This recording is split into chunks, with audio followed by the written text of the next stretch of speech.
Olá, muito boa tarde para você que nos assiste. O Consulta ao Doutor de hoje vai falar sobre dor de cabeça e aneurisma cerebral. Quem tira as nossas dúvidas é o médico neurocirurgião, Dr. Júlio Pereira, ele que nos acompanha no programa de hoje, vai tirar todas as nossas dúvidas, então não saia daí, o Consulta ao Doutor já está no ar.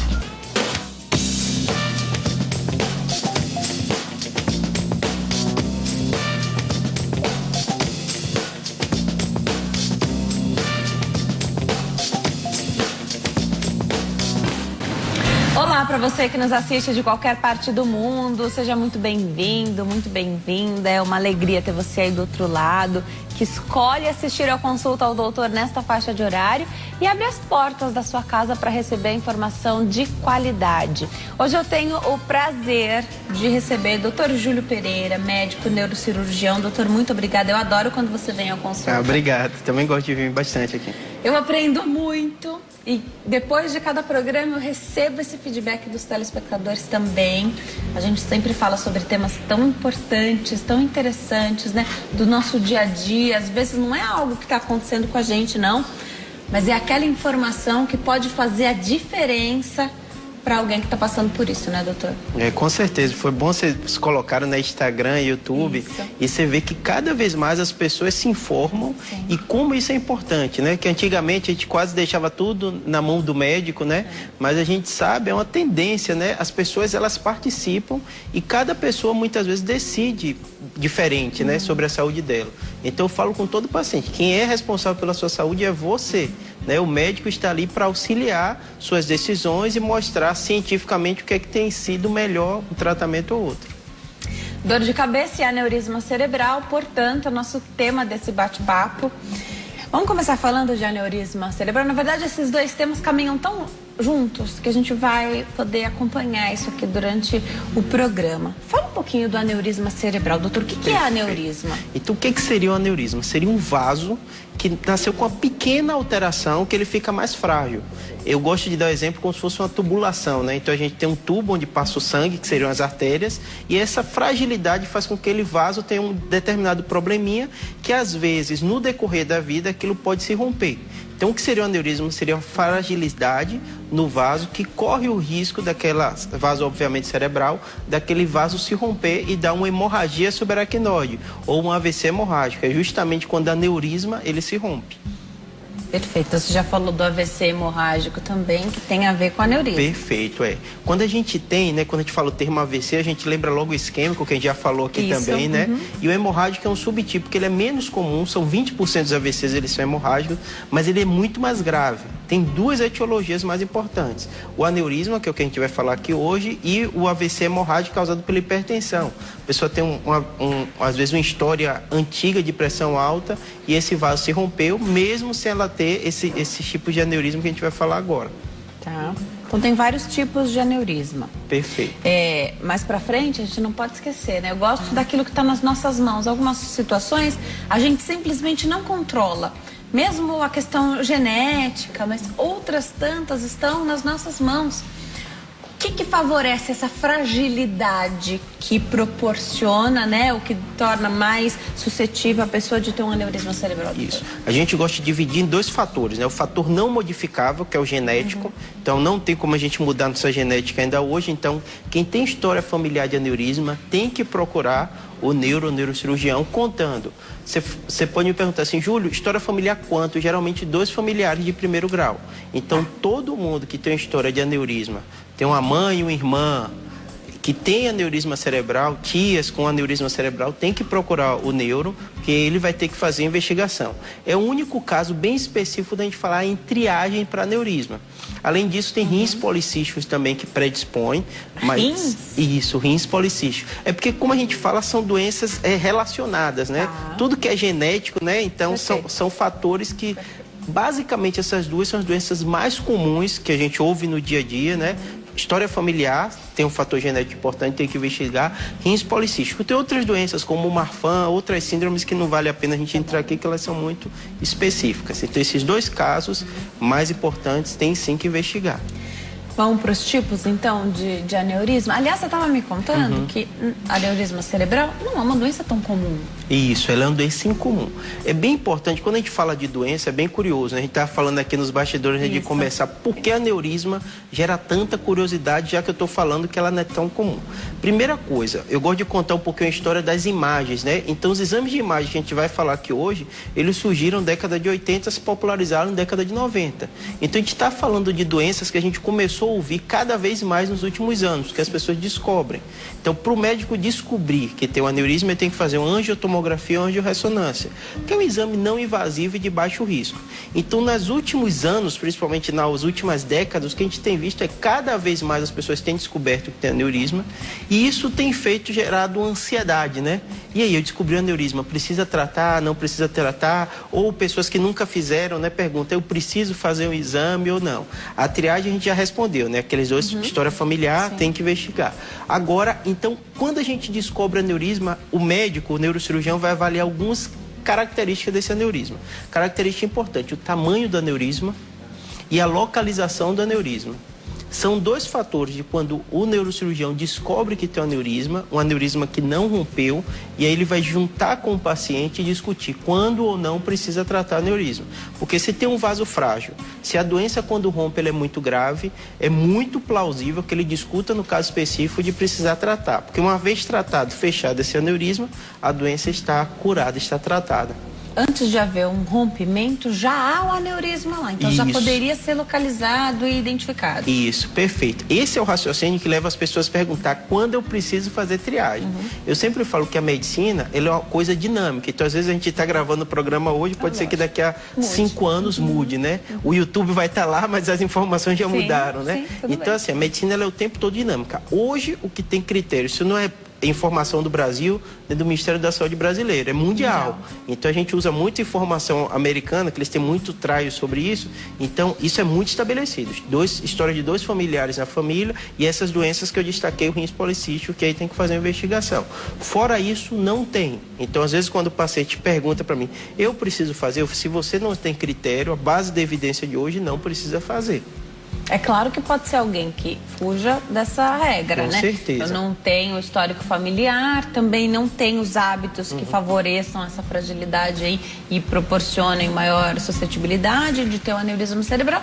E pode ser que tenha. Isso, perfeito. Agora a gente vai entrar, o que você está me perguntando é a rotina do consultório.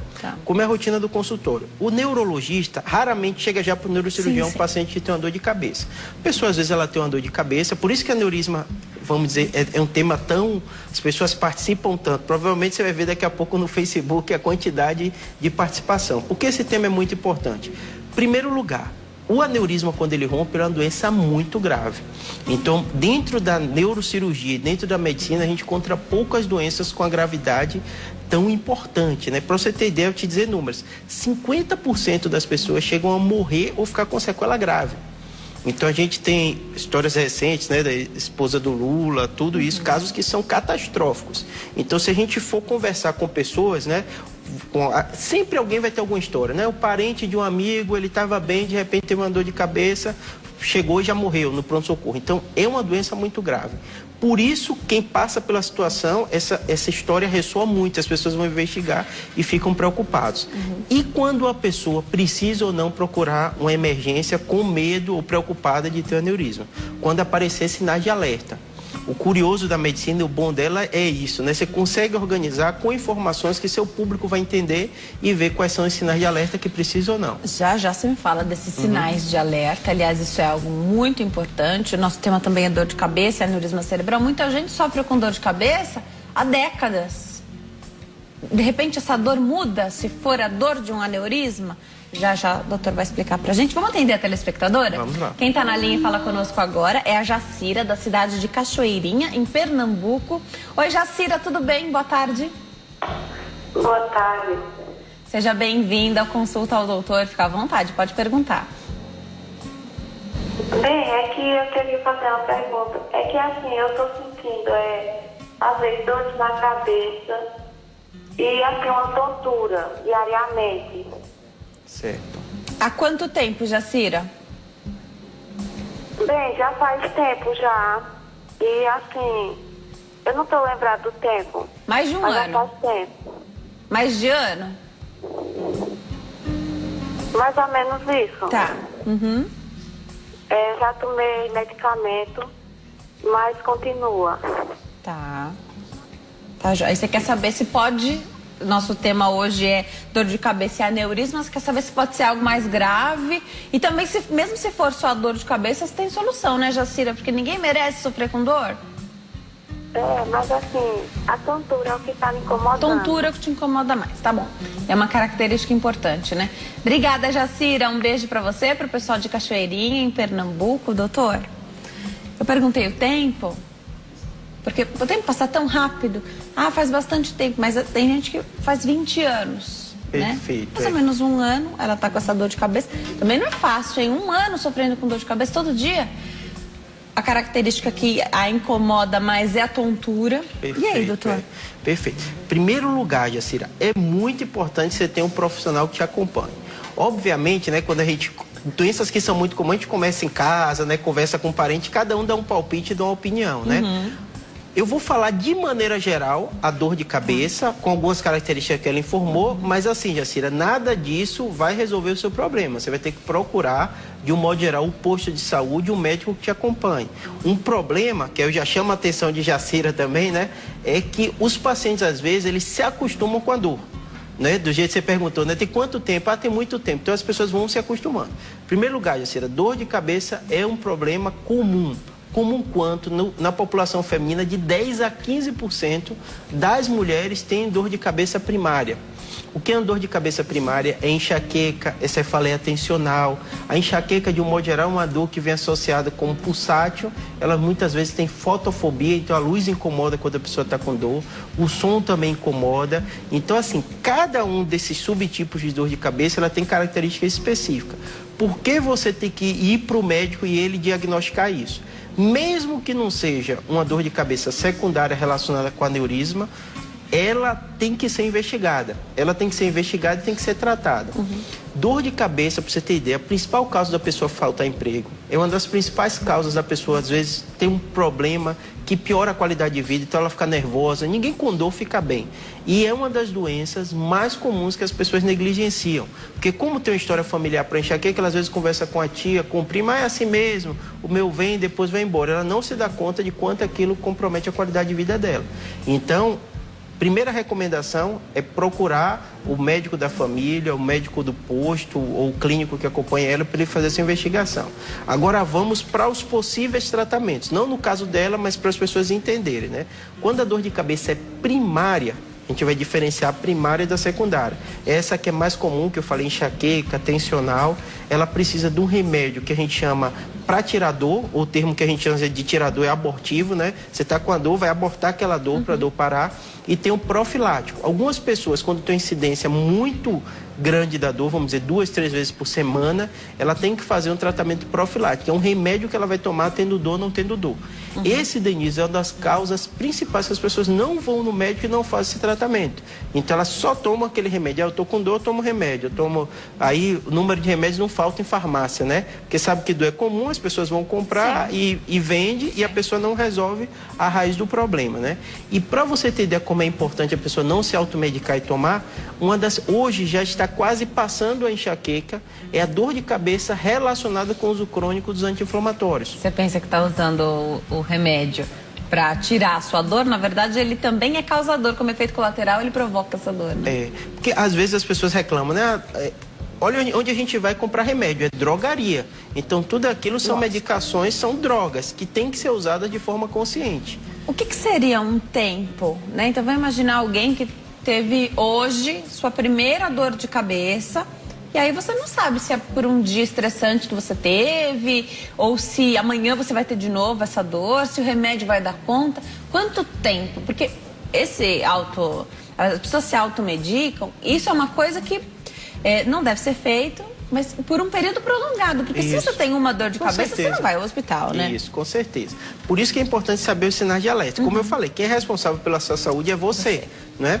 Então não é à toa que tem remédios que você pode comprar sem receita, Sim. né? Porque as pessoas se informam e muitas vezes ela já tem a doença e sabe quando utilizar ou não. Mas o que eu quero? Botar algumas características. Legal. Uma dor de cabeça nova que ela nunca teve. Ótimo. Então eu nunca tive a dor, tô com a dor de cabeça nova, uma dor forte. As enxaquecas e cefaleas primárias geralmente começam na adolescência. Então, uma senhora que está de 70 anos, não costuma ter dor e tem uma dor intensa, deve ser procurado o pronto-socorro para avaliar isso. Uma dor de cabeça associada a sintoma neurológico. Então, por exemplo, eu estou com a dor de cabeça e meu braço está mais fraco, eu estou desequilibrado, eu estou com alteração de fala. Por isso que ela usou um termo tontura. Quando o médico está com o paciente, está conversando, muitas vezes a gente é difícil extrair o que a pessoa quer referir de tontura. Você já teve, eu já tive e sabemos disso, né? Às vezes você fica a sensação de cabeça vazia, às vezes você está com fome, está com aquele mal-estar. Tudo isso a gente, para traduzir, né, a gente chama de tontura. É difícil de explicar, né? De explicar. Então, às vezes, o paciente numa consulta fala, eu estou com tontura. Aí você vai conversando com ele, ele na verdade está com vertigem.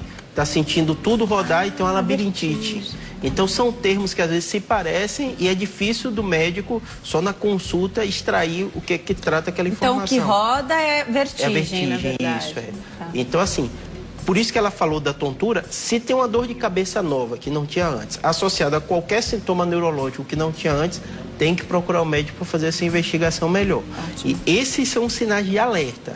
Além disso, né, quando a gente fala déficit neurológico, é alteração visual, alteração do equilíbrio, uma dor de cabeça que ela vinha muito súbita e intensa. Todos esses são sinais de alerta que a pessoa tem que procurar o pronto-socorro. Tem idade predominante do aneurisma cerebral? Porque você levantou a questão do idoso aqui. Imagina, não sabe que dores de cabeça são muitíssimo comuns, mas vamos imaginar uma pessoa que na vida dá para contar nos dedos das mãos quantas vezes um idoso que teve pouquíssimos episódios de dor de cabeça. Se começa uma dor diferente daquela que ele já conhece e ele é idoso, chama mais atenção? Isso, sem dúvida. Agora, como a gente falou, que a enxaqueca, que a cefaleia primária ela é comum, 15% da população tem, e as outras doenças elas são raras, quais são os casos mais difíceis? Legal. Que a gente vai falar? As pessoas que têm as duas coisas. Por exemplo, nada impede que alguém tenha uma enxaqueca e teve a vida inteira e de repente teve uma dor aguda relacionada a outro problema. Tanto que às vezes no consultório é difícil de você convencer, porque às vezes a pessoa já tinha uma enxaqueca, ela fala para você, eu fui no médico e ele disse que não precisava fazer exame. Eu fiz, sim, no momento não precisava, que você estava se tratando de enxaqueca. Agora a dor de cabeça mudou de padrão e se relaciona a outra doença. Então, assim, a grande questão da medicina é isso, né? As coisas mudam, né? Então, às vezes, você tem uma dor de cabeça que tem um padrão, então ela muda. Então, respondendo sua pergunta, alguém que é idoso, tem 70 anos de idade, né? Não tem dor de cabeça, ou tem um padrão de dor e a dor mudou, é imperativo se fazer o exame de imagem. Tem tumores, a gente sabe que a gente já conversou de câncer. Sim. Aqui, com avançada idade, eles são mais comuns. O crânio, o cérebro está dentro de uma caixa fechada, então o aumento da pressão intracraniana por causa de um tumor pode dar dor de cabeça. E no caso do aneurisma, eu sempre falo assim, algumas doenças você tem que informar bem para a pessoa entender o que está acontecendo. O aneurisma cerebral geralmente quando a pessoa tem, não há questionamento, a família já leva para o pronto-socorro. Porque é uma dor muito súbita, é uma dor muito intensa e geralmente a pessoa pode perder a consciência ou ter sintomas neurológicos associados. Isso que eu ia perguntar, essa dor do aneurisma gera esse déficit, de repente, motor, uma baixa visual? Isso. Geralmente é muito clássico. É como se todo paciente falasse a mesma frase. Eu tive a pior dor de cabeça da minha vida. É como se algo estivesse explodindo dentro de minha cabeça. Foi uma dor insuportável. Então, quando ele fala dessa dor insuportável, de um modo geral, foi quando esse aneurisma rompeu. Geralmente, né, que os familiares também perguntam, quando você está de frente com alguém que tem um aneurisma roto, ele rompe e o próprio corpo faz um tamponamento. Então, o vaso rompe, mas ele tampona. Então, a pessoa tem aquela dor súbita e depois tem uma leve melhora. O corpo deu conta daquilo. Não está continuando sangrando, mas o próprio sangue que já saiu, ele irrita o cérebro. Então, por isso que a maioria dos pacientes que tem um aneurisma roto, eles vão para o pronto-socorro. Tem que drenar esse sangue? Isso. Mesmo que o corpo já estancou? Isso. O mais importante é você tratar para isso não romper. Para eu te dar um exemplo, a gente falou do sangramento de aneurisma primário, tem 50% de mortalidade e morbidade grave, é muito alto. O ressangramento, por isso que é importante ir logo no pronto-socorro, ele chega a 75%. Então, quanto antes você tampar aquele vaso, mesmo que ele esteja tamponado, de forma definitiva, é o principal fator para o prognóstico.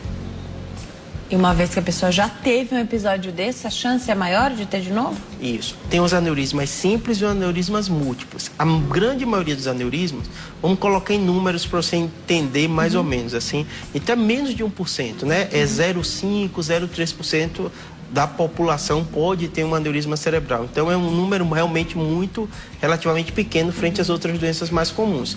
Por outro lado, quando ele der, ele tem essa gravidade muito grande. Quem tem um aneurisma, o médico vai fazer a investigação, vou simular uma situação que acontece em todo pronto-socorro, se a gente for ver. Chegou alguém com a dor de cabeça súbita que nunca aconteceu da vida. Imediatamente o médico ouve a história, examina e manda para a tomografia. Tomografia é um exame rápido e você consegue ver na tomografia se tem ou não tem sangue. Se tem sangue onde não deveria estar, automaticamente já pede a angiotomografia. A angiotomografia é como se ele reconstruísse todos os vasos e vai descobrir se tem aneurisma ou não. Pelo local que sangrou, pelo local que você vê aneurisma, você define. Alguns pacientes, que talvez essa é a sua pergunta, têm um aneurisma em várias localizações. E aí o cirurgião vai decidir, junto com a equipe, qual vai tratar. Geralmente a gente trata o que sangrou. Algumas vezes dá para tratar múltiplos, mas na maioria das vezes trata o que sangrou. Então eu vou retomar um pouquinho. Não é uma doença comum. Perfeito. Mas quando ela existe, ela tem sua gravidade. Perfeito. E o tratamento da doença também tem sua gravidade. Isso, também tem o seu risco, tem né? Tem risco. Sem dúvida. Tá. Então, é a dúvida talvez o mais comum que a gente tenha, né?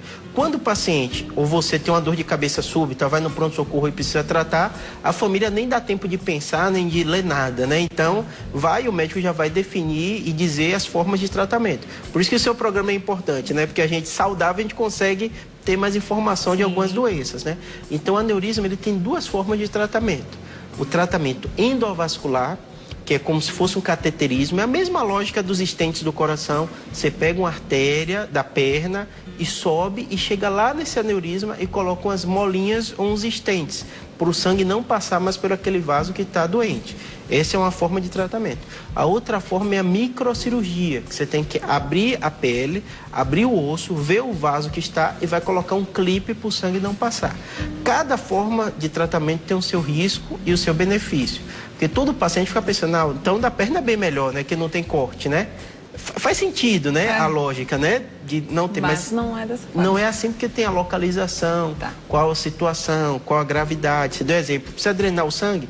A maioria das vezes não, mas se tiver um hematoma muito grande, às vezes vai ser obrigatório você fazer a cirurgia, que na própria cirurgia você já drena o sangue. Não são todos. O doutor trouxe algumas imagens, eu pedi pra gente colocar no ar. A primeira imagem que tem sobre o aneurisma, depois a gente mostra mais. Perfeito, né? Aqui já está falando do aneurisma e das formas de tratamento. Legal. Você vê claramente um vaso normal e ali na ponta você vê um clipe, né, que é de metal, que está impedindo que o sangue passe para a região do aneurisma. Então para de encher essa bolinha, né? Isso, essa bolinha mesmo que é fragilizada. Esse é um tipo do aneurisma que a gente chama sacular, que parece um saco, né? Então você clipa ali e a partir daí o sangue não passa. E esse clipe fica? Esse clipe fica, ele é de titânio e a pessoa fica com esse clipe. E esse saco volta, ele retrai? Geralmente ele retrai. Legal. Logo depois da gente clipar, pra gente testar que não tá passando sangue mais por ali, a gente rompe aquele aneurisma. Então dá uma coaguladinha pra ter certeza que a clipagem tá perfeita. Isso. Outra imagem que a gente tem, que é a imagem mais de baixo, ela mostra embolização. Na mesma imagem que a gente estava mostrando? Isso, na mesma imagem que a gente estava mostrando. Que tá vendo? Tem o cóio, que é essas molinhas que impedem que o sangue passe por ali também. Essa aqui é endovascular. Como ele vai por dentro, esse é o da perna, né? Vai pela artéria femoral, passa pelo coração, pega a carótida e chega lá. No próximo bloco, o doutor vai explicar se esse tratamento aí que é feito pela perna tem contraindicação se a pessoa já tem um problema no coração, se já teve uma cirurgia anterior desse tipo. Próximo bloco, o doutor Júlio Pereira explica tudo para nós. Aproveite o intervalo, faça suas perguntas, a gente volta já. Nós estamos de volta. Hoje eu recebo o doutor Júlio Pereira, ele é médico neurocirurgião e está nos ensinando mais sobre dor de cabeça e aneurisma cerebral. Doutor, chegou pergunta aqui durante o intervalo. A Graciele, de Itaquaquecetuba, pergunta. Ela tem uma dor de cabeça repentina, enjoo, vômito e perde o olfato. Aí tá assistindo ao programa, tá preocupada. Será que tem algo relacionado ao aneurisma? Isso, perfeito. Se ela nunca teve dor antes, geralmente tem que investigar. Então, assim, a dor de cabeça, a enxaqueca, é uma doença que ela é complexa. Então, ela tem alguns sintomas que a gente chama de aura. Vou te dar exemplo. Eu falei agora, né, que existem os critérios para procurar um pronto-socorro, que são os sinais de alerta para você fazer uma tomografia. Mas a enxaqueca, ela tem alguns sintomas que a gente chama de aura. O que seria a aura? Seriam sintomas neurológicos que podem estar relacionados com a enxaqueca, que é uma doença, como a gente falou, que ela é benigna, né? Então, tem a aura visual, às vezes a pessoa tem enxaqueca, é como se tudo embaçasse, né? Dura alguns segundos a minutos, depois isso passa. E tem pessoas que têm outros tipos de aura também. Então, por isso que é bom ela procurar o clínico para dar essa avaliada nela e ver se precisa ou não dessa avaliação do especialista. Mas tem pode tratamento, sim. as pessoas vivem bem mesmo tendo enxaqueca, né? Isso. Esse, na verdade, é o lado bom e ruim da enxaqueca. Bom porque não é uma doença que ninguém vai morrer porque tem uma enxaqueca, nem vai levar uma consequência mais grave. Por outro lado, isso é ruim também porque as pessoas não procuram e muitas vezes diminui muito a qualidade de vida. Então, elas faltam emprego, elas muitas vezes brigam em casa, elas ficam nervosas o tempo todo, né? E às vezes isso faz com que piore muito a qualidade de vida dela, sem nunca ela procurar um profissional que pode tratar, e a maioria dos pacientes eles conseguem controlar. Não tem cura enxaqueca, mas consegue controlar. Vamos atender a telespectadora. Quem está na linha é a Maria, fala conosco de Anápolis, Goiás. Oi, Maria, tudo bem? Boa tarde. Não, boa tarde. Seja bem-vinda ao Consulta ao Doutor. Fica à vontade, pode fazer sua pergunta. Boa tarde. Boa tarde. Pode perguntar. Porque o meu marido tem um aneurisma, tem 3 anos que descobriu. Eu faço acompanhamento e é de 11 milímetros. E a gente gostaria de saber se é preocupante ou se esse tamanho é um tamanho que você considera normal, se é conselho só acompanhamento, se é conselho de cirurgia, ou qual que é o procedimento que ele está só acompanhando hoje. Ele não está fazendo, acompanha a pressão arterial e a gente faz aquelas ressonâncias para poder fazer o acompanhamento sobre aneurisma do mesmo tamanho. Ele não tem dor de cabeça, ele não sente nada assim de anormal. Eu gostaria que o doutor me desse uma opinião para a gente tranquilizar. Se está o procedimento normal, ou se é preocupante esse tamanho de 11 milímetros, que não alterou, vai fazer 4 anos. Obrigada, Maria. Um beijo para você e para o pessoal de Anápolis, em Goiás. Marido da Maria, faz 3, 4 anos que descobriu aí um aneurisma, 11 milímetros, está acompanhando. Isso, perfeito. Excelente pergunta. E é curioso isso, né? Porque é o que a gente ouve no consultório. Vou te contar, Maria, para você entender o que está acontecendo cada vez mais. Os exames de imagem eles estão ficando mais frequentes, as pessoas estão tendo mais acesso. O próprio médico está pedindo mais exame, muitas vezes que fica preocupado. Às vezes a pessoa tem uma dor e às vezes é comum. Até comigo eu estou no consultório, a pessoa diz, eu tinha enxaqueca, mudou o padrão. Como mudou o padrão, eu peço exame de imagem e algumas vezes acontece o que provavelmente aconteceu com ele. Fez o exame de imagem, encontrou um aneurisma não roto e aí vem a grande pergunta, né? Trato ou não trato o aneurisma não roto? Mas eu vou te explicar como está a situação e as evidências médicas sobre o tratamento do aneurisma para você entender como é importante individualizar. Só o médico, o neurocirurgião que está acompanhando o seu marido vai conseguir te explicar caso a caso porque optou por uma forma ou outra de tratamento. O aneurisma é uma doença, como a gente falou, que ela não é frequente e que tem um risco de sangramento. O risco de sangramento, os trabalhos mostram que é de 1 a 3%. Como assim trabalho? No mundo inteiro existe aneurisma, não é só no Brasil. Alguns países, principalmente Finlândia, países europeus, Estados Unidos também, o que é que eles tiveram? Essa mesma dúvida que você está tendo. E aí, se eu não tratar o aneurisma, quantos por cento vão sangrar, quantos não vão sangrar e quais são os fatores de risco que podem levar a um sangramento ou não? Tudo da medicina é assim, né? Você quer ver o risco do procedimento versus o risco de você só acompanhar como seu marido está fazendo. A gente já tem algumas respostas, né? A resposta é que a chance, ela não é tão grande, varia entre 1 a 3%, mas quando sangra é uma doença muito grave. Quais são os critérios que o médico vai olhar para optar entre um fator ou outro? O tamanho do aneurisma. O ponto de corte para a gente, de um aneurisma, não significa que menor não pode sangrar. É basicamente o de 10 milímetros. A partir de 10 milímetros começa a ter um risco um pouquinho maior. Então, menor que isso a gente chama dos aneurismas babies, né? Que são aneurismas muito pequenos, mas não significa que esse aneurisma não vai sangrar. O que tem sido a tendência? A tendência é, na maioria das vezes, você indicar o tratamento do aneurisma. Então, minha conduta, na maioria das vezes, quando eu encontro aneurisma, eu penso em tratamento e a gente vai discutir junto com a família entre os prós e os contras. O que acontece frequentemente da gente não tratar. Às vezes os pacientes eles têm comorbidade e às vezes eles já chegam com uma proposta de tratamento conservador por muitos anos sem tido problema nenhum. Então, você tem opção de não tratar. Não é uma decisão fácil para o médico, tem que conversar junto com a família e decidir. E na literatura médica científica você tem as duas opções. Que aconteceu recente, né, quando a gente falou com a esposa do Lula, que sabia antes de aneurisma, estava acompanhando e de repente sangrou. Então, a medicina, ela trabalha com números, com estatística.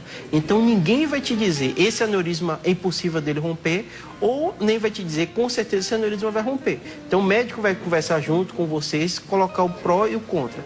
Nenhum médico nem pode legalmente, e nem é bom fazer, até que pudesse, pode dar informação para você específica, sem ter uma consulta, sem ouvir todas as informações. Tem diversos detalhes de comorbidade, né?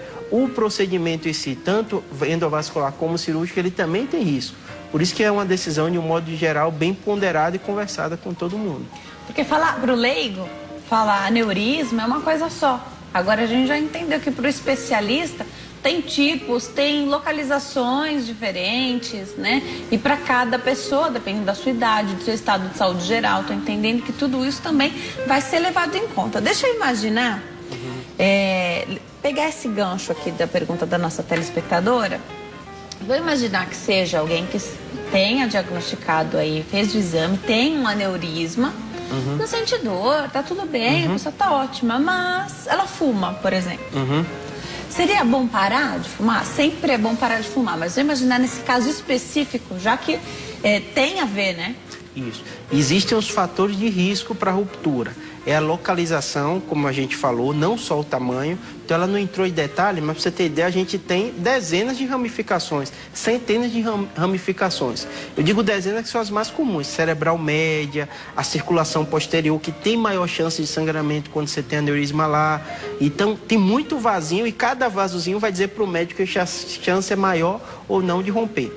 Agora vamos aos outros fatores que você falou. O cigarro é um fator de risco de ruptura de aneurisma. Então, paciente que fuma, a gente orienta de forma incisiva que deve tentar parar de fumar. Eu dou o exemplo da tubulação, né? Então, a tubulação seria artéria e o cigarro seria uma substância que está o tempo inteiro danificando aquela tubulação. Então, vaso não só do cérebro, vaso do coração prejudica, né? A microvascularização do pulmão. Então, assim, é muita alteração. Com todo paciente que eu falo que é uma decisão pessoal, né? Então, o paciente às vezes fala, doutor, não estou conseguindo, você vai ficar chateado? Eu não fico chateado, né? Eu estou te orientando que é bom e é uma decisão pessoal, né? Tem muitos tratamentos para parar de fumar também, né? Então, sempre é bom buscar esse tratamento, mas sabe aquela pessoa que precisava daquele sustinho? Com certeza, tem que tomar. E lembrando, às vezes é complicado, às vezes com a família, né? Que tem uma esposa que não fuma e fica brigando, fala assim, é uma decisão pessoal, né? Então é o processo de convencimento de que aquilo pode fazer mal e que ele pode parar de fumar. O segundo fator, que até ela fez essa pergunta, ela colocou, é sobre a hipertensão. Então, se é um vaso que onde passa sangue, se a pressão sobe muito, aumenta a chance daquele vaso se romper. Manter a pressão estável. Então, manter a pressão estável.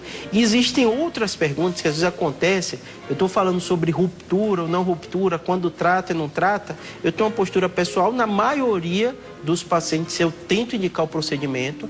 O endovascular é uma opção, eu não faço quando preciso endovascular, eu encaminho para alguém da equipe que faça esse tratamento endovascular. Então, essa é mais, em média, a minha postura. Óbvio que tem situações, né? Muito fator de risco, às vezes o próprio paciente já tem anos acompanhando, nunca teve problema, ele mesmo não está muito confiante quando a fazer ou não, e eu coloco dessas, vamos dizer, indefinições científicas, né? Então, não está equivocado acompanhar o aneurisma, pode acompanhar, pode avaliar. Por outro lado, tem que ponderar muito esses fatores de riscos também. De repente a pessoa está mais exposta por um comportamento ou outro, né? Isso, é. E agora vamos para as outras perguntas que todo mundo faz, estresse, né? Então, muito paciente, como ela está contando, né? Meu marido tem. Como a família e quem está ao redor lida com alguém que tem o neoaneurisma? Eu falo assim, é impossível na vida a gente não ter estresse, né? O que a gente tem que fazer é evitar situações que possam aumentar a pressão intracraniana. Então, quem faz? Eu já tive um paciente que tem um aneurisma e ele gostava de ir para a academia para pegar muito peso. Então, isso, sem dúvida, é um fator que pode aumentar durante aquele momento a pressão. Então, todos esses fatores têm que ter uma preocupação. São vários tipos de estresse, né? Já o doutor explica mais essa questão aqui também. A Sandra está na linha, fala conosco de Itápolis, interior aqui de São Paulo. Oi, Sandra, tudo bem? Boa tarde. Boa tarde, é Sônia. Sônia, desculpa, Sônia. Boa tarde, pode fazer a sua pergunta. Tudo ótimo, pode perguntar. Oi. É o seguinte, eu tenho meu filho, ele tem 25 anos. Tá. E desde os 7 anos ele tem uma dor na cabeça, assim, é na cabeça para acima dos olhos. Tá. E ele sempre reclama dessa dor de cabeça toda, uma vez por mês, 2 vezes. E quando ela vem, ela demora, ela é persistente. Ele toma remédio e não passa, e volta, passa um pouco, depois volta de novo. E eu fiz exame dele quando era criança, não deu nada. Isso. Eu queria saber do doutor, o que ele acha que pode ser. Perfeito. Excelente sua pergunta, Sônia. Obrigada. Um beijão para você, para o pessoal de Itápolis, interior aqui de São Paulo. Obrigada, doutor. Assim, ela traz algumas características, né? Como eu falei, o mais importante é ela ir para o médico e conversar com ele examinar e ter todas as informações. Algumas características são típicas de cefaleia primária, que é como história longa, né? Desde os 7 anos, desde os 10 anos, alguém que já é adulto, mas nada impede que essa dor pode ser nova ou ela ter modificado. Muitas vezes, quando chega no consultório, um paciente já tem anos de dor, alguma coisa aconteceu, que alguém que tem tanto tempo de dor, de repente ela resolve no médico. Então, o médico vai fazer com ela e com o filho dela conversar. Eu acho, Sônia, que é importante você conversar com o seu filho e convencer ele que precisa procurar o médico por isso. Dor de cabeça é uma das coisas que a gente negligencia, porque a gente já tem há 20 anos uma dor, né? 15 anos a dor. A gente meio que se acostuma, mas assim, 2 vezes por mês alguém tem que parar de fazer tudo, tem que fazer... Isso não é normal, né? Normal pra gente é que a gente convive, ainda mais um rapaz jovem, né? Sim. Sem ter dor. E principalmente que ele saiba lidar em situações de dor. Você fez uma pergunta que eu não respondi antes, que foi a idade mais comum, né? Eu falei da idade dele, tô lembrando um pouquinho. O aneurisma, de um modo geral, a incidência maior é com 50 a 55 anos de idade, a ruptura dele. Mas, de um modo geral, a pessoa já tem há anos aquele aneurisma, nunca deu problema, e essa é a idade mais comum de ruptura. No caso das cefaleias primárias, como ela contou, geralmente é isso. É na adolescência, na infância, a criança começa a ter dor e vai seguindo a vida toda tendo dor. Como às vezes acontece, a mãe procurou quando era pequena e descobriu que não era nada mais grave, ele relaxa e despreocupa, mas ele tem que fazer o acompanhamento com o médico que converse com ele e oriente cada situação específica. Então, informação mais importante que eu daria para você, no caso, seria: procura um médico da família. Da mesma forma, com 20 anos, ele tem que fazer o check-up, né, uma vez por ano, sim, ver se a pressão está ok. Quando ele for lá, ele refere e o médico vai dar uma orientação. Então, vou te dizer, às vezes, o que acontece. O paciente que não tem dor tão frequente, como parece ser o caso, uma vez por mês, o médico vai conversar com ele, vai ver todas as condições e vai orientar. Quando você tiver dor, você toma esse remédio para parar a dor. É muito comum em mulher, não é o caso do seu filho, mas às vezes tem mulher que nunca tem dor durante o mês inteiro, mas no ciclo menstrual, naquele período, ela tem dor. Então, às vezes, o neurologista, ele orienta ela a fazer. Quando estiver perto do seu ciclo, você vai tomar por 2, 3 dias esse remédio para tentar passar a dor. Então, é importante essa orientação e procurar o médico também. Vale lembrar, hoje a gente tem um neurocirurgião aqui, mas o médico da família, um clínico geral, o neurologista dão conta de boa parte desse processo e você acaba ficando mais com a questão do tratamento mesmo. Com certeza. Isso é outra coisa importante, que é uma característica bem do Brasil, né? A gente no Brasil procura não só especialista, é o ultra especialista. E muitas vezes a gente torna isso tão complexo que a gente não vai. Então é bem comum a pessoa ter que marcar um neurocirurgião. E às vezes acontece comigo, né? O parente, eu conheci, tem algum lá, eu tenho que marcar um neurocirurgião. Eu pergunto por quê? Quando a pessoa fala, mas você tem... Ah, não, a pessoa às vezes está anos sem fazer um check-up de coração, as doenças mais comuns, né? e já está com uma preocupação maior. Então, às vezes é uma pressão alta, outros problemas que dão mal-estar e ela não sabe. E como você falou, o médico da família é uma doença comum como outras, né? Sim, 15% da população tem, então, da feminina, então é muito comum. Ele vai saber tratar e às vezes vai precisar de um neurologista assim apoiando. Hoje uma figura muito mais presente, o médico de família, né? Então existe esse empenho aí até mesmo do governo para que se tenha, para que as pessoas visitem o especialista, né? E aí tenha todo você acaba tendo um panorama geral daquela família. Com importante para a questão do histórico também, né? É importante você falar isso, que eu estava conversando antes de sair de casa, pela manhã com minha esposa, ela falando da irmã dela, que mora no interior da Bahia, e ela tem um convênio muito bom, mas ela faz acompanhamento com o médico da família, porque é próximo da casa dela, já conhece, vai o agente comunitário. A gente sabe que saúde pública brasileira não é nenhuma... Tem muito que melhorar. Muito que melhorar. Mas muita coisa funciona muito bem também. Principalmente essa parte da atenção primária é algo que tem se destacado, né? Pode não ser uma maravilha, mas muitas pessoas, elas não fazem acompanhamento nenhum, achando que o cenário é pior do que às vezes realmente é. Então, o médico da família, esse acompanhamento é indispensável. Excelente. A gente estava falando do estresse. E você falou da atividade física, lembrei, tem vários tipos de estresse, né? A atividade física é maravilhosa, a gente tem que fazer mesmo. Mas veja bem, alguém que pega muito pesado na musculação, isso pode aumentar a pressão intracraniana e favorecer quem tem um aneurisma ou piorar um cenário? Isso, é muito comum. Você me pergunta assim, Júlio, quando o paciente chega com aneurisma que rompeu, qual é geralmente a história que a família conta, né? Então, de um modo geral, tem ou um fator estressante emocional associado, a pessoa estava numa discussão, a gente sabe que isso aumenta a pressão, né, tudo isso. Às vezes no estresse físico, então às vezes no banheiro, a pessoa está no vaso sanitário, fez um esforço muito grande, de repente esse aneurisma rompeu. Atividade sexual também, às vezes tem uma descarga adrenérgica, a pressão aumenta também. E além disso, atividade física. Foi fazer um esforço muito grande, às vezes não só em academia, mas pegando algum peso, alguma coisa, e de repente essa pressão aumentou. Então a lógica, por isso que eu gosto dessa lógica da tubulação, né? A lógica é que você tem um tubo com a fragilidade, qualquer coisa que aumente aquela pressão, isso pode gerar ruptura. A princípio, para alguém que tem o diagnóstico e pega pesado, às vezes até um atleta, e atletas sofrem com esse estresse muito grande, né?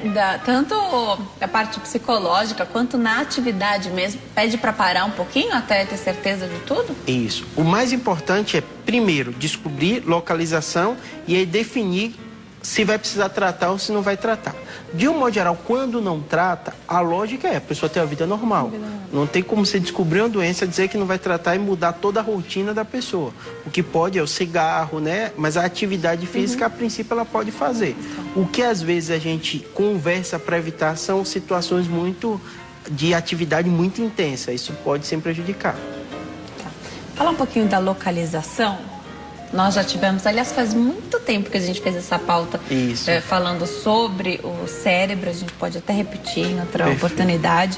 Tudo no cérebro, todas as localizações são nobres, né? Perfeito. Tudo tem uma função muito importante. Queria saber o que é mais comum no aneurisma, se tem uma localização de preferência do aneurisma e o que seria mais grave? Isso, perfeito. Esse na verdade, quando eu, neurocirurgião, alguém me falou tem um aneurisma, eu estou pensando já em duas coisas, né? A condição clínica, que na história você já ouviu do paciente, a localização do aneurisma e o tamanho.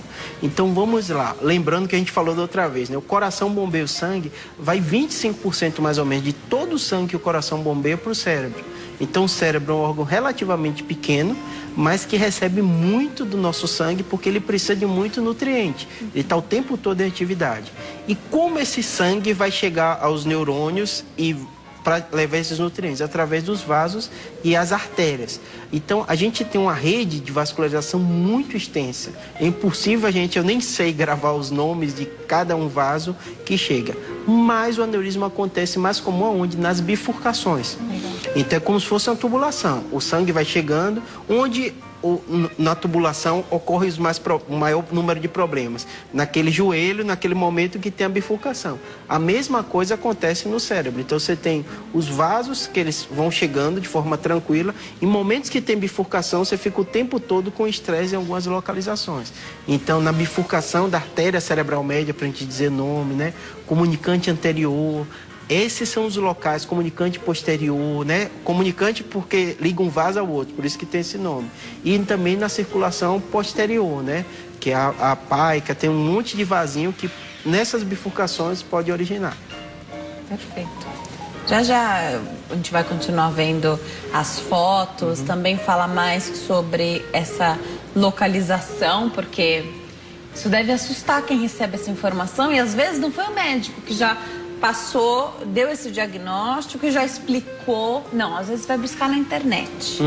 Já o doutor explica pra gente. A Vilma tá na linha, fala conosco, da cidade de Ubá, é isso? Em Minas Gerais. Oi, Vilma, tudo bem? Boa tarde. Boa tarde. Seja bem-vinda à consulta ao doutor, fica à vontade. Tirei todo o volume, tá? Depois eu desligo. Eu queria saber do médico, é que ele falou que o rim policístico é um agravante para aneurisma. E esse aqui, mais deu isquemia cerebral. Eu queria saber, porque no mesmo rim, o rim esquerdo, eu tenho um cálculo que é pequeno, no campo superior. Nós perdemos o contato com a Vilma, mas nós já entendemos a pergunta dela. Vilma, muito obrigada pela sua participação. Um beijo para o pessoal de Ubá, em Minas Gerais. Doutor, ela ficou preocupada porque ela tem um histórico, mas é renal. Entendi, perfeito. São perguntas quase de congresso, né? Seu público está tão informado que eles vão no ponto mais específico. Né? O que acontece? Quem tem rins policístico, com a lógica dela, faz todo sentido a dúvida dela. Quem tem rins policístico, o que acontece? Muitas vezes não tem um rim todo funcionante. E todo mundo sabe que a injeção do contraste, o contraste de um modo geral, quem não tem problema, não gera grandes consequências. Mas muitas vezes injetar o contraste, quem tem um rim não funcionante, pode ser até contraindicado. Então, e precisa para fazer esse exame? Se for fazer o exame, precisa. Por isso que a medicina é complexa, né? Então você tem que usar situações. Por exemplo, eu já tive paciente com rins policísticos, com história familiar de aneurisma, que eu queria fazer uma audiorressonância, pedi autorização para o nefrologista, porque o nefrologista vai ter que avaliar. Ele fez o preparo, que a gente disse, preparo renal, e autorizou. E já tive situações que o nefrologista falou, eu entendo sua preocupação, mas nesse caso o risco é maior a gente injetar um contraste com esse risco de problema renal para fazer essa investigação. Então isso que é curioso, né? Cada caso, e aí junto o neuro com o nefro vão decidir. É melhor o contraste da tomografia, é o melhor o contraste da ressonância, vai fazer uma angiografia para investigar melhor. Então assim, você vê que é complexo, né? Parece simples, né? Mas tem um monte de detalhe que cada um dos profissionais vão avaliar de forma... Talvez a pergunta dela seja essa, né? Tem um rins policístico, meu rim não funciona direito, posso ou não posso fazer essa investigação? Conversa com o nefrologista, que aumenta a chance, ninguém tem dúvida, mas para ele fazer esse balanço. E pode ser que ele diga que não, já aconteceu com pacientes meus e eu respeitei essa decisão, obviamente, né? Tem outros meios de fazer essa investigação sem os exames que precisam do contraste? Geralmente não. Só para você entender com a lógica, né? Como é que você vai ver o vaso fazendo o exame de fora, né? A angiografia ou o cateterismo, você vai pelo vaso e joga um contraste lá dentro. O exame de imagem, o que é? É uma captação externa daquele contraste. Então o vaso fica claro de ser visto porque o contraste está dentro. Então é meio que indispensável que tenha alguma forma de contraste. Só que tem vários tipos de contraste. Tem um da tomografia, tem um contraste da angiografia que você faz e tem um contraste da ressonância.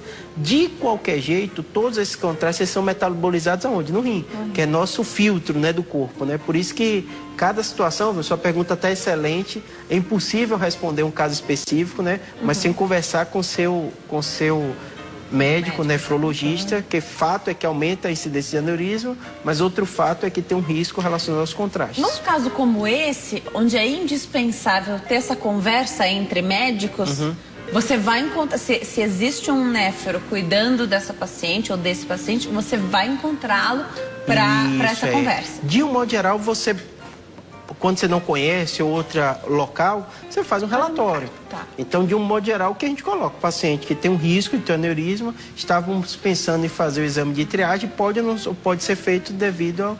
Porque, na verdade, tudo na vida médica é prioridade, né? Tá. O caso dela, como ela falou, um rim pode não estar funcionando, né? Tem um risco. Qual a prioridade? Prioridade é o problema real que existe agora. E não investigar para ver se ou não tem um aneurisma. Por isso que o médico central vai ser o nefrologista, né? Perfeito. No próximo bloco, o doutor vai explicar mais para nós. E tem mais fotos, mais ilustrações aqui no Consulta ao Doutor. Até já. Nós estamos de volta. Hoje eu tenho o prazer de receber o Dr. Júlio Pereira, médico neurocirurgião, e nós estamos falando sobre dor de cabeça e aneurisma cerebral. Tanta coisa a gente já aprendeu no programa de hoje. Aproveite, participe, ligue para cá, 0 operadora 11 3337 5886. Também pelas nossas redes sociais, você já sabe o caminho, lá no facebook.com/consulta ao doutor, facebook.com/Denise Luque. Tô te esperando no meu Instagram também, @Denise Luque, doutor. Você falou da localização do aneurisma, que tem localizações diferentes. E o paciente leigo, né, deve te perguntar, doutor, mas e aí? Por ser nessa localização é que eu preciso tomar uma providência tão rápida? Existe isso? Então, se é nessa localização, mesmo que tenha descoberto, como quase um achado de exame, não estava com dor, de repente fez um exame ali, descobriu, precisa tomar uma atitude mais rápida, de repente, porque mudar estilo de vida, tudo isso, pode levar um tempo. Com certeza. Excelente pergunta, Denise. Então, o que é que acontece? Duas doenças completamente diferentes quanto a risco, gravidade e rapidez em decisão. Aneurisma roto é uma urgência neurocirúrgica. Você decide no momento e já faz o tratamento, nas primeiras 12, 24 horas. Então, nos hospitais que eu trabalho, o paciente chegou, descobriu que o aneurisma, a gente já está fazendo proposta de tratamento na urgência. Internou já? Internou e já vai tratar logo em sequência. Porque aquele vaso rompeu, sangrou, mesmo que tenha parado o sangramento, pode sangrar novamente, porque está frágil. Esse é um tipo de doença. Agora vamos para o do consultório que a gente mais vê no dia a dia. Você descobriu o aneurisma, esse aneurisma não rompeu. Primeira dúvida e questionamento é: preciso ou não preciso tratar? Essa é a primeira dúvida, né?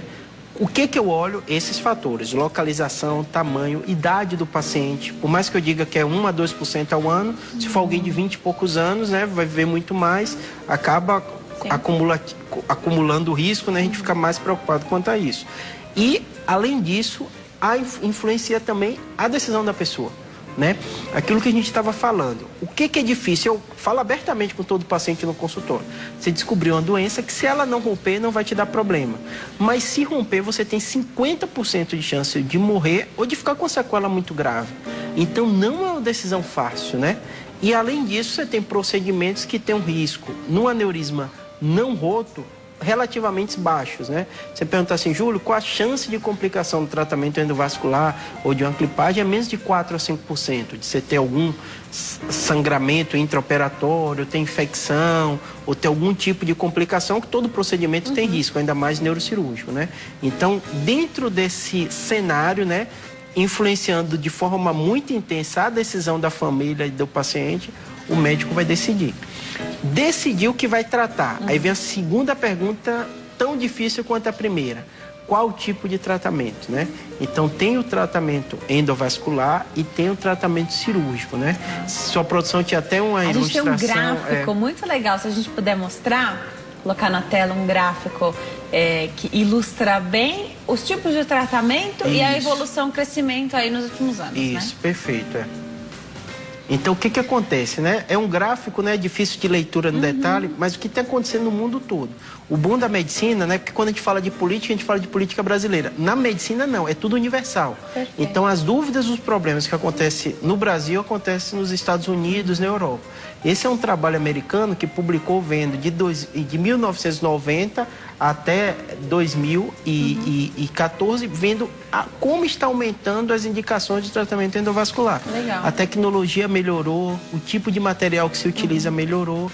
Então, é importante acontecer isso. A primeira linha, que é a linha verde, é o total, né? O azulzinho são os procedimentos que incluem a craniotomia, microcirurgia, que é a cirurgia aberta e tal, e o vermelhinho é o tratamento endovascular. Isso. Então, a primeira linha, o geral, cresceu muito, está crescendo cada vez mais o tratamento. Isso, principalmente porque se descobre cada vez mais, como eu falei, né? Se a gente for até lembrar, a gente lembra que antigamente era muito difícil você fazer exame de imagem. Hoje eu acho que em cada rua aqui de São Paulo você às vezes encontra, né? Sim. E isso tem um lado bom disso, mas também tem um lado ruim, né? Às vezes você descobre doenças que não era para descobrir. Não precisava descobrir. E vai gerar um problema que vai ter que decidir, né?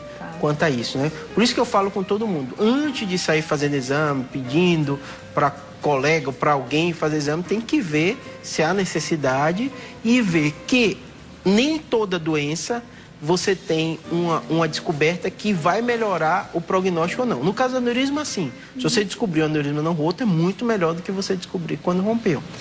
Pegando o gancho desse gráfico, que também mostra o tratamento endovascular, ele não é um tratamento aberto, né? Isso. Então, ele é mais, não sei se essa é a palavra certa, mas para o leigo a gente falaria que ele é mais conservador. Isso, Todo paciente pergunta, e aí é bom que a gente fale isso no seu programa, que é, nem tudo que é mais novo é melhor. Perfeito. Essa é uma posição importante. Obviamente a medicina vai evoluindo e cada vez a gente vai vendo tratamentos melhores. Esse é um ponto. Segundo aspecto, o endovascular realmente é um tratamento mais novo. Você faz por um vaso da perna, você chega até esse aneurisma e coloca uma molinha estente. Parece encantador para o paciente, né? Parece muito melhor fazer isso do que você abrir a cabeça, né? O senso comum fala isso, né? Mas o que eu falo para todo paciente é que tem que individualizar caso a caso. Porque da mesma forma, para essa molinha chegar lá, ela tem que transcorrer todos os vasos. Muitas vezes o paciente não tem uma anatomia boa, muitas vezes a localização é tão distal que há o risco de chegar lá. Mas o que é o ideal, né? Todo mundo que tem dúvida, eu pergunto assim, o ideal é você estar sendo tratado num lugar que há uma opção de ter os dois tipos de técnicas. Que aí os médicos vão se conversar, vão decidir de forma conjunta.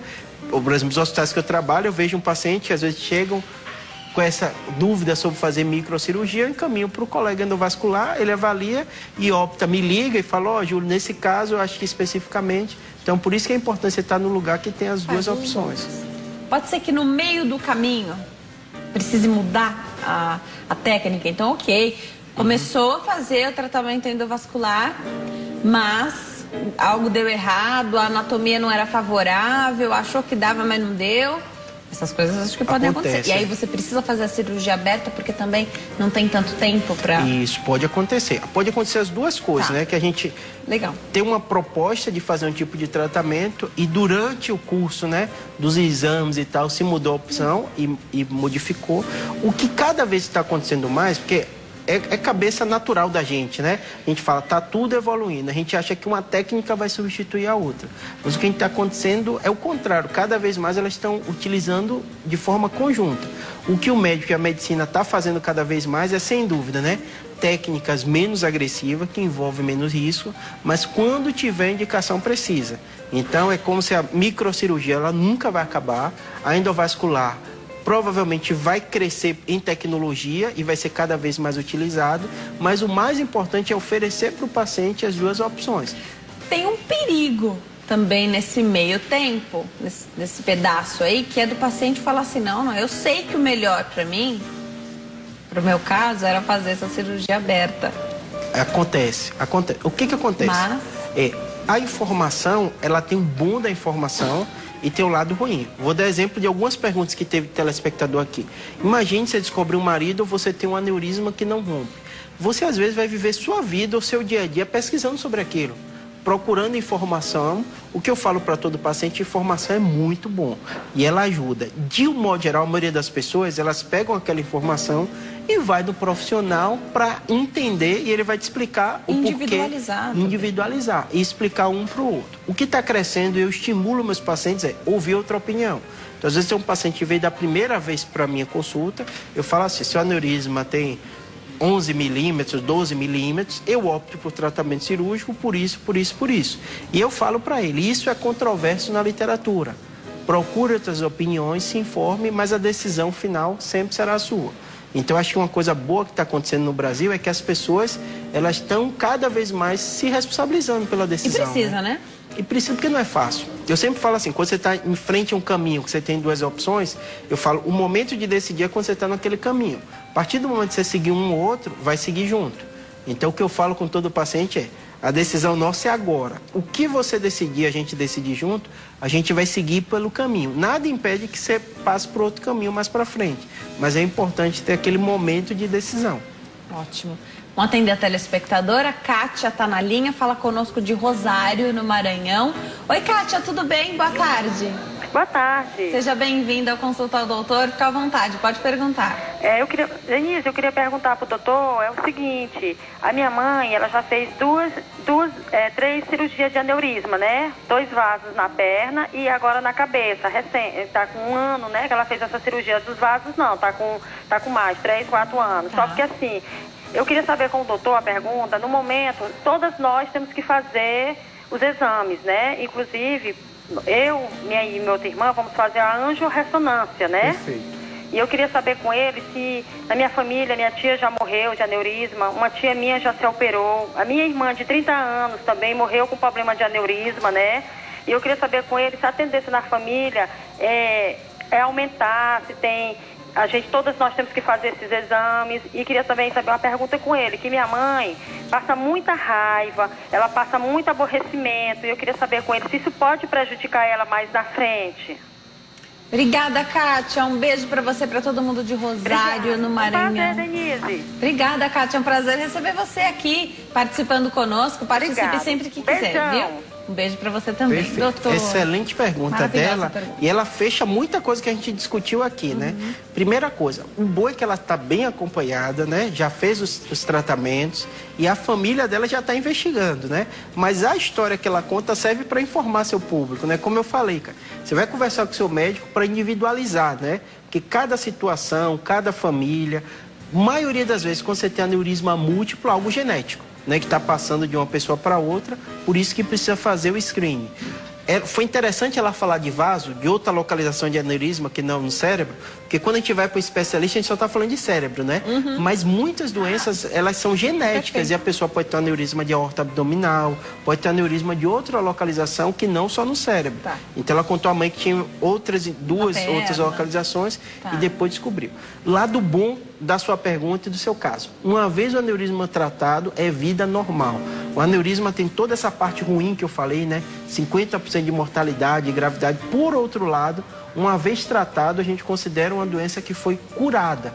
Então é para sua mãe ter vida normal, né? Por mais que a gente tente evitar estresse, né? Tudo que ela passou, é para ela ter vida normal. O que o médico vai conversar com ela é ver na situação dela se foi a clipagem completa, se não tem mais colo residual, não tem nada disso. Na maioria das vezes é o que acontece, é para ela ter vida normal. Não precisa, a literatura não manda ficar repetindo angiorressonância de tempo em tempo. Eu costumeiramente faço exames iniciais, né?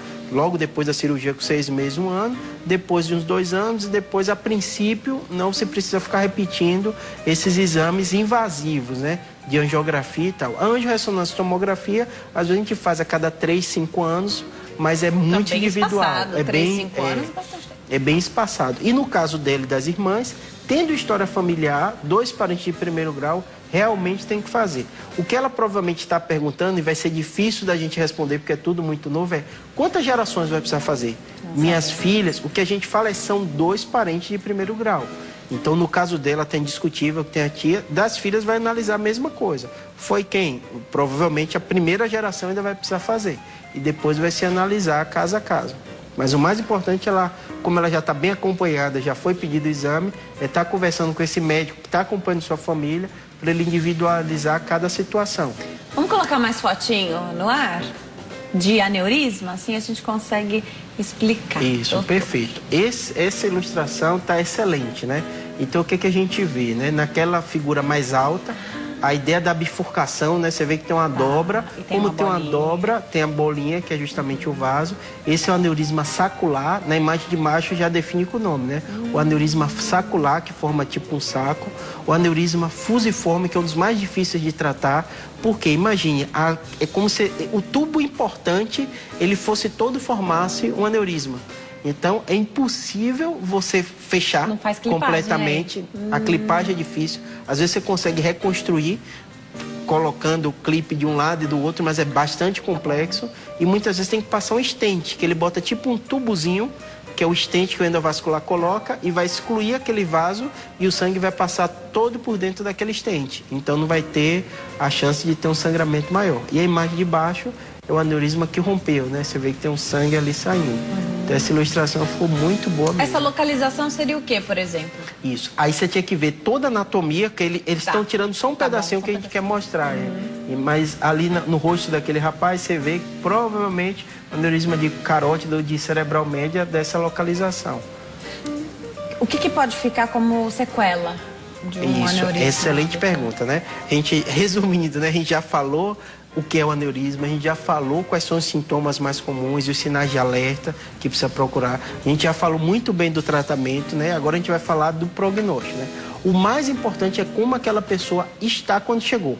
Então, alguém chega comatoso, a gente tem scores na medicina que ajudam isso. O paciente chega comatoso, entubado com aneurisma roto, ele tem um prognóstico pior, mesmo tratando, e tem o risco de sequela maior.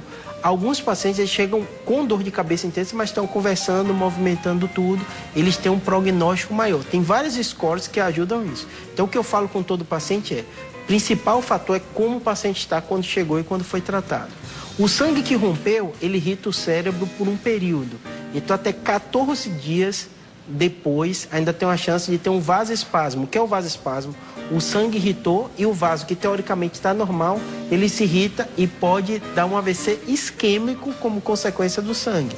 Então, por isso que o paciente que tem um aneurisma roto, às vezes é curioso, que você está o paciente internado, ele está super bem, fala, doutor, eu quero ir para casa. Eu fiz, não, você tem que passar esse período do vasoespasmo, porque muitas vezes dá do nada, o paciente está super bem recuperando e aquela irritação que deu lá atrás irrita um vaso e dá esse vasoespasmo.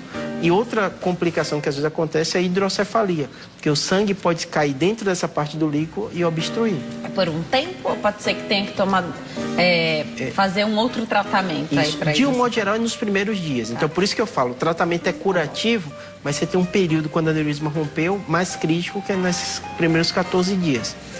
Eu vou passar aqui os contatos do doutor. O telefone é um WhatsApp, né, doutor? É isso, é. 995038838, 995038838, 011 é um telefone de WhatsApp. No YouTube é fácil de encontrar Neurocirurgia BR. Neurocirurgia BR. Doutor, eu adorei te receber aqui. Volte mais vezes, porque tem mais perguntas Com ainda. certeza. Até sobre esse tema a gente pode refazer nossa pauta sobre a importância aí de todas as funções do cérebro, entender melhor as localizações. Obrigada. E seu programa é bom porque dá tempo, né? Então você acaba que o seu público tem um conhecimento bem maior sobre o tema. Obrigada, viu, doutor? Obrigado. Bom fim de tarde.